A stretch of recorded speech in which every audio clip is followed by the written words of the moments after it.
In contrast to drive states and needs theories, many theories of motivation explain the processes that influence variations in behavior, rather than what specifically influences the variations.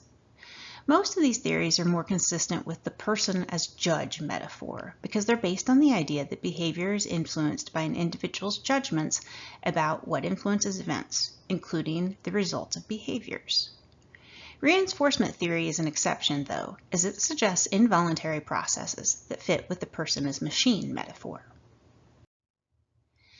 Goal-setting theory may be one of the most researched theories of motivation.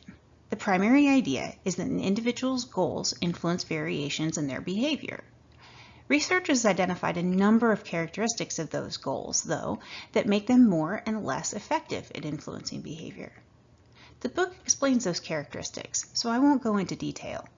I'll just summarize it by noting that a goal alone may not be enough to influence behavior. The textbook refers to Vroom's expectancy theory as VI theory because the three components are valence, instrumentality, and expectancy. In the motivation process, though, those components are in the opposite order, hence the fact that I use the title expectancy theory. The theory says that variations in behavior begin with us questioning whether a particular behavior or effort will help us reach a goal. In other words, do we expect it'll actually help us achieve what we want to achieve? If we think it will, then we question the relationship between the goal and the actual desired outcome. In other words, the goal needs to be instrumental in achieving something even more desirable.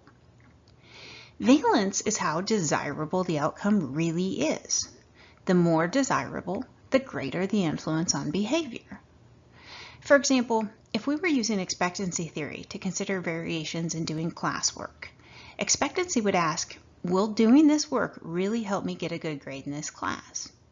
If the answer is yes, or probably so, you might ask whether a good grade in the class will help you get a good job when you graduate. Is it instrumental in getting a good job where you fit and you're satisfied?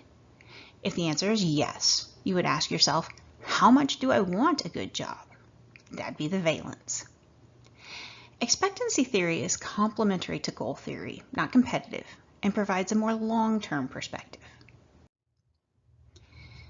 It might say something about my thinking, but I think equity theory represents a pretty powerful theory of behavior. While the book categorizes it as and with the person as judge metaphor, I tend to think it can operate in an unconscious level, somewhat like the person as machine theories. I'm getting ahead of myself, though. The idea of equity theory is that we compare our effort and what we get for it to the effort of others and what they get for it. Equity would be if the ratio of work to outcome is balanced. If we feel like we do more and get the same result, or less of a result, we see it as being inequitable and tend to adjust our behavior to make it more equitable. That's the part I think we might almost do unconsciously. Interestingly, but not surprisingly, if the inequity is in our favor, research suggests we aren't likely to change our behavior.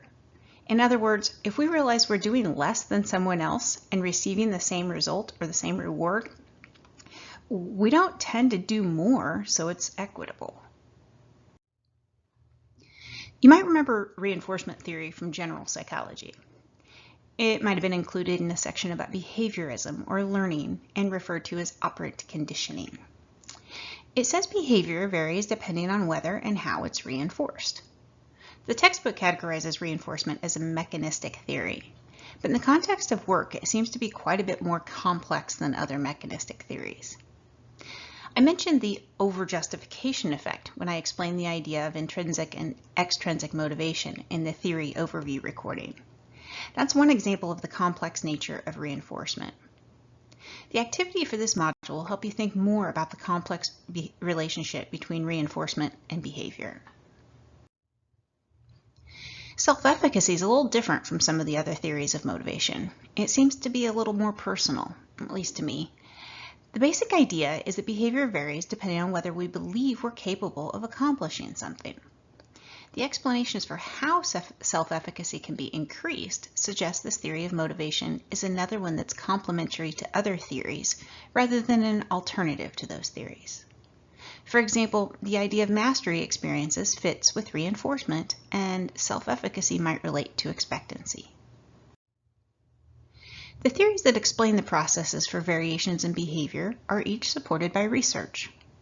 That can add a bit of a confusion or mystery, though, because it means we don't have a single definitive explanation. It may be that some of the theories are almost nested, like goal setting, self-efficacy, and reinforcement are all related to the elements of expectancy theory. There may also be some variation from situation to situation. For now, we can think about how each theory helps us understand behavior and what it suggests about best practices in organizations.